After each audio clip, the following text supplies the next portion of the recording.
За, ер нь бол манай үнсэн үйлдэл маш тодорхой заасан байдаг. Улсын хурлын өөрөө төрийн ихээр дээд байгууллага. За, мөн улсын хурлын тухай хууль, засгийн газрын тухай хуулиуд тус маш тодорхой заасан байгаа. Юу вэ гэвэл одоо ерөнхий сайд засгийн газрыг бол улсын хурлаас бүтүүлдэг. Улсын хурл нь сонгож баталж өгч явуулдаг. За, улсын хурлаас баталсан хуулиудыг хэрэгжүүлээрэй гэж явуулдаг. За, тэгээд энэ хэрэгжилтийн яаж явж байгааг эргээд хийн хямдах вэ? Улсын хурл хяндаг. За, улсын хурл гэдэг нь юунаас бүрддэг вэ гэвэл ард иргэдээс сонгогдсон улсын хурлын гишүүдээс бүрддэг.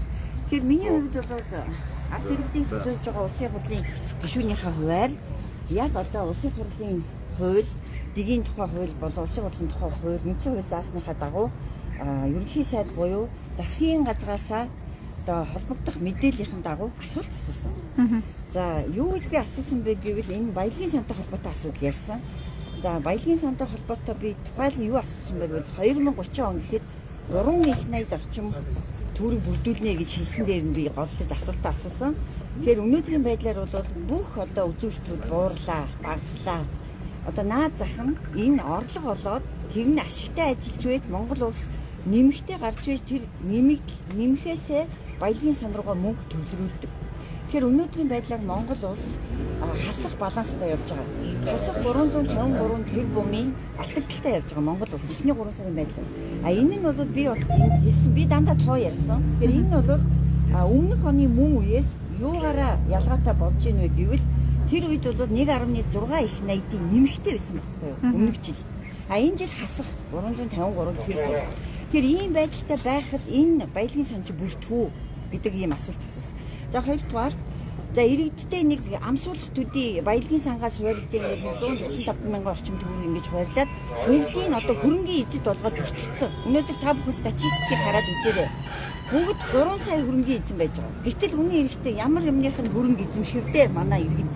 Зүгээр нөгөө тараас нь 100 хэдэн мянган 125 мянган төгрөгнийх нь асуудлаар л хөрөнгө эзэмшигч болгоод үлдэхэд байгаа байхгүй иргэдээ. Ингэж иргэдээр тоглож тохирогч болохгүй гэдэг зүйлийг би бас хэлсэн. За, эцсийн дүндээ бол бид бүхэн маш сайн мэдж байгаа. Над руу өнөөдөр өдөрт маш олон иргэд мессеж бичиж байна. Бид нар татврын дарамтанд үнэхээр одоо үгээ хэлж өсөө майжж байна. Тэгээ энэ дээр та бүхэн арга хэмжээ авдаг юм уу? Та нар чи бидний төлөөсөн гişүүд биш юм уу гэдэг. Тэр утгаараа бид нар үнэхээр энэ иргэдийн үгийг илэрхийлдэг юм аа. Улсын хурлын эндэр гэдэг чинь бидний улс төр жижиг талбар биш. Бид нар дандаа иргэдийн юу гэж хэлж байгаа. Эсвэл иргэд өөр юм яриад байгаа юм уу? Би гайхаж байгаа. Иргэд амьдрал сайн байна гэж байгаа юм уу? Иргэд өнөөдөр хүний өсөлтөд дээрлүүлээгүй юм уу?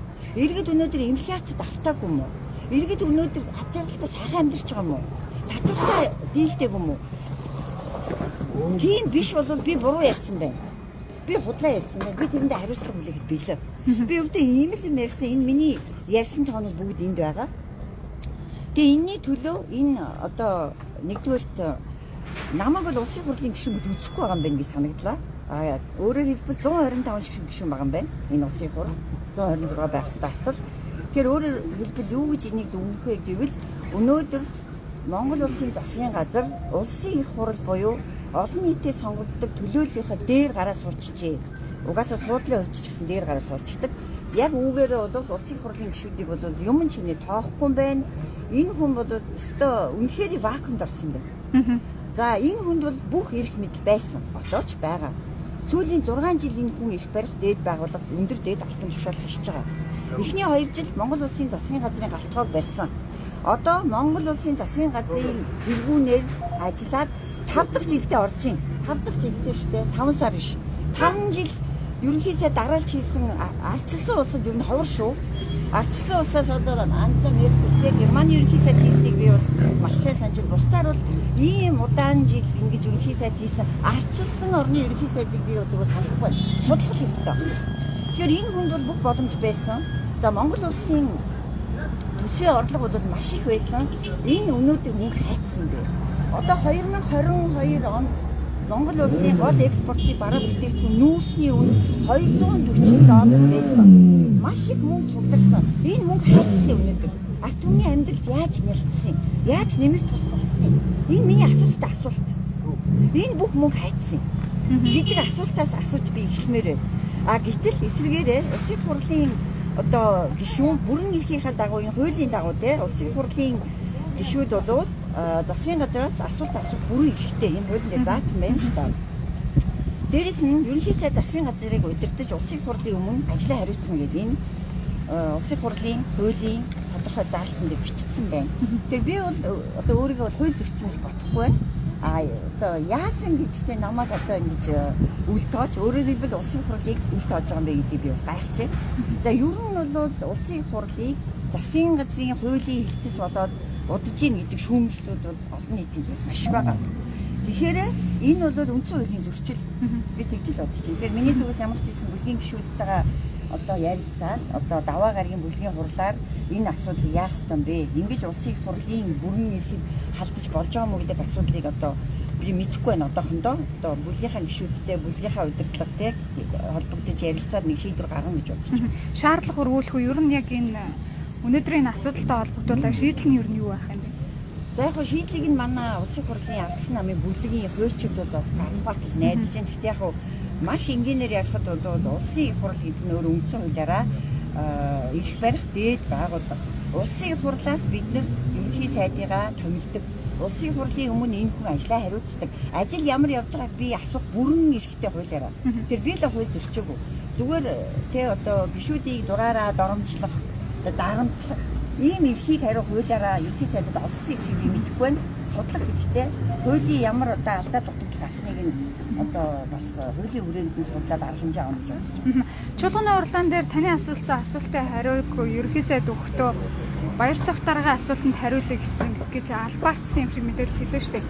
Тэгэхээр энийг та ер нь юу гэж бодож байна? Энэ бол улс төржилт мөн үү? За энэний цаана магадгүй энэ мэдээллийг сонссон хүмүүсийн хувьд бол таныг бас баяр цогтын хүн юм байна гэдэг юм ойлголт авлаа л да. Тэгэхээр та үнэхээр баяр цогтын хүн юм уу? Яг уу намаа тэгээд энийг ерөнхий сайд үгэн дээр хэлчихээд байна дээ. Энэ залуу хүүхдүүдийг те энэ хүмүүс үгийн зааж өгнө. Нэгдүгээр би залуу хүн огт биш. Тэгээ миний насыг бас судалж олно хавгүй. Би 1990-ад оноос хавуулаад энэ ардсан намд явсан. 97-98 онд би Монголын үндэсний арчилсан нам гэдэг Муу ан гэдэг намын шинэ үе залуучуудын байгууллагад явсан. Тэр үед баяр цогт гэдэг одоо энэ хүн социал демократ намд явж исэн байх гэж би бодож байна. Дараа нь яг нам нийлсэн, нам нэгдсэн.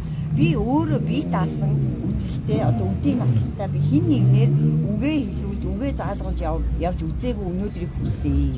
Одоо мэддэггүй мэднэг юм хайшин те. Гэхдээ би чи бие хүн байхгүй юу? Жоддог авахтай баярмаа гэдэг би бие хүн штэ. Миний үгийг хэн ч зааж өгдөг. Нэг ч хүн зааж өгдөг. Би бүх үг үзэл бодлоо би өөрөө бичдэг. Би өөрөө илэрхийлдэг, ярьдаг, хэлдэг, бичдэг. Миний сошиал хуудсуудыг харуул дандаа миний бичсэн үг. Би баяр цогт гэдэг хүнтэй одоо намын одоо сонгон шалгаруулах нэг 5 сараас хойш нэг ч уулзаагүй, нэг ч таарлаагүй. Ерөөсөө нэг л юм болохоо байгаар нэг хитэн хүн гаргаж ирээл те. Тэр нэг хүмүүстэй ингэж наад юм шиг байгаа юм. Энийг мэдхгүй хаанаас хийдэг юм. Одоо энэ улс төрчтэй ярьж байгаагаар хаа нэгтэй газрын 15 давхраас хийдэг гэж би сонссон.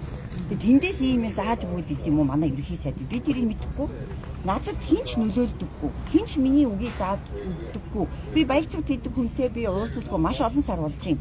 Намын тэрүүн дэг дарга баяр цогт шүү. Баяр цогт дарга тий одоо. Миний хувьд бол би ардсан намын дэг дарга.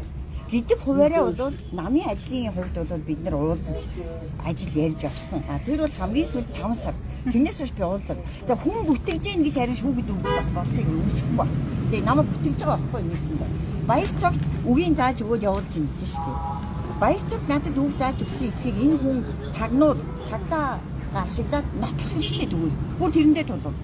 Миний утсыг чавна тий. Одоо би баяр цогт гэдэг гишүүнтэй холбогдоод надад миний үгийг зааж өгöd байгаа эсхийг тэр тагнуулын буюу холбогдох байгууллагаараа нотолж олно. Би дахиад нэг зүйлийг хэлхий хүсэж байна. Ерөнхий сайдын бүх юм байгаа.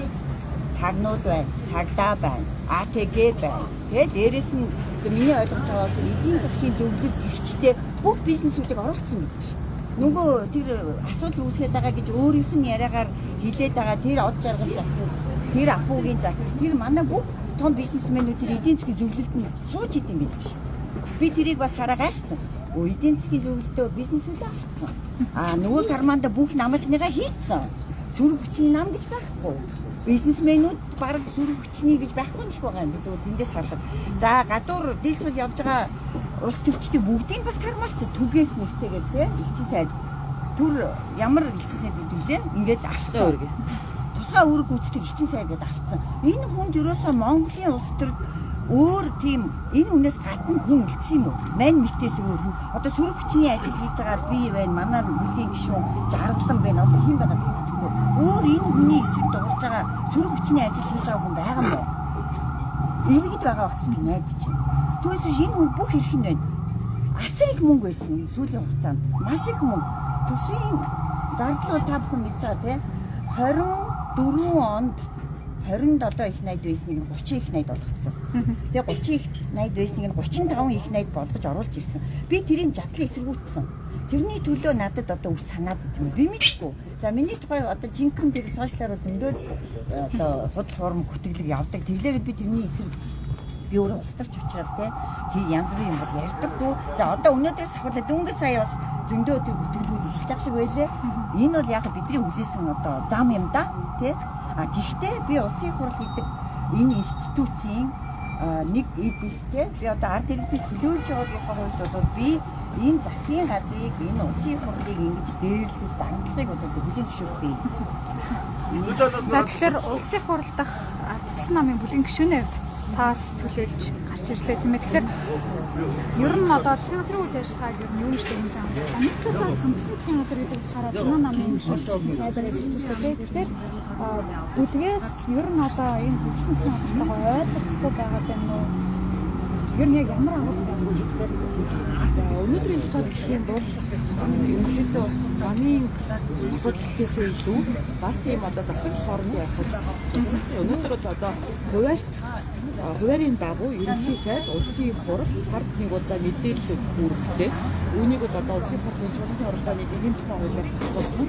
За тэр хүрээндээ ерөнхий сайдын хуралд мэдээлэл өгсөн. За тэр хүрээнд одоо ингээд улс төрийн гишүүд асуулт асуусан хариултууд явсан. За энэ дээр бол одоо бас сая дэгийн хуулийн бас нэг зөрчил гарсан нь юу вэ гэхээр өмнө нь гишүүдэд 7 хоногийн өмнө хуулиараа мэдээлэлээ тарааж өгсөй байсан. Гэтэл нөгөө шал өөр мэдээлэл бас уншсан. Тийм ээ. Тэгэхээр энэ бол одоо ингээд засгийн газар хурал ажлаа тайлбарлаж байгаа энэ процесс явсан. Тэгэхээр тэр утгаараа бол магадгүй одоо улсын хурлыг бас үлдсэн гэдэг өргөн агуулгаар нь харж болох юм. Яг гэхээр өнгөрсөн хугацаанд бол өмнөх 8 жилийн циклд бол улсын хурал одоо өмнөлгөө олох нэг намтай байсан. Тэгэхээр тэр хугацаанд бол одоо магадгүй засаг хоорондын тэнцвэрүүд бас алдагдсан. Одоо ийм соёлын төвшөнд хүртэл ийм алдаанууд гарсан байхыг үгүйсэхгүй. Гэтэл одоо бол одоо засгийн их хурал одоо 5 намын төлөөлөл нь 42 гишүүнтэй ардсан намын бүлэг ажиллаж байна. Тэр утгаараа бол бид бол одоо их улсын хурлын энэ хяналтыг бас тавих ёстой ийм одоо үүрэгтэй гэж харж байгаа. Тэгээд тэр өнцгөөс нь бол өнөөдрийн асуудалтай санаж байна. Ер нь нэг талаас яг ерхий сайдын үед тийм ээ засгийн газрын тэргүүний хувьд өнөөдөр бас энэ хууль тогтоох байгууллагынхаа дэгж аягийг мөрдөхгүй сүржилж байгаа асуудлыг та бүхэн ярьж байна шүү дээ. За нөгөө талаас засгийн газрын үйл ажиллагаа үнэхээр одоо сул байна. Энэ засгийн газар явахааргүй байна гэвэл танаа намын бас хамтарсан сайд нарын асуудлаас давхар яригдана тийм ээ. Тэгэхээр ер нь энэ засгийн газрын үйл ажиллагааг нийтдээ бүхэлд нь ер нь юу гэж дүгнээд байгаа юм. За засгийн газар бол ажлаа их хурал тухай бүр тайлбарлагдсан тийм ээ. Тэгэхээр тэр тайлбарлалын одоо нэг хэсэг сая өнөөдөр явлаа шүү дээ. Тайлбарлалд бол бас хангалтгүй байгаа гэдэгтээ бол санал нэг байгаа. Цаашид бид ерөнхийдөө нэг улс оронд амьдарч байгаа. Бид улсын хурлын гишүүдийн хувьд ч гэсэн энэ улс орныхоо эдийн засгийг сайжруулах, эдийн засгийг дийлэх, аль хэдийн амжиргааг сайжруулах одоо энэ хөгжлийн хөрөнгө оруулалтуудыг хийх энэ бодлогыг бас бүтээгдэхүүн барьж ажиллаж байгаа. Ардсан нам засгийн газарт орсон үндсэн шалтгаан ч гэсэн энэ байсан. Харамсалтай нь бол одоо өнгөрсөн хугацаанд 9 сарын хугацаа өнгөрсөн. Өнгөрсөн хугацаанд бас дөрөвтэй бас ахиц дэвшлүүд бас гарахгүй байгаа. Үүнд бол одоо ер нь бол улсын хурлын гишүүдийн зүгээс ч гэсэндээ шүүмжлэлтэй хандж байгаа байр суурьуд бол нэлээд байгаа. Тэгэхээр тэр утгаараа бол магадгүй бид нар эхний ээлжинд одоо энэ төсвийн асуудлыг яаж хэвчэх юм бэ? Магадгүй төсвийн додтол хийх шаардлагатай юм уу? Одоо энэ байгаа цар хүрээнийхээ одоо бидэрт байгаа боломжийнхоо хүрээнд асуудалтай бас шийдэмгийн маягаар хандах хэрэгтэй л гэж хараад байна.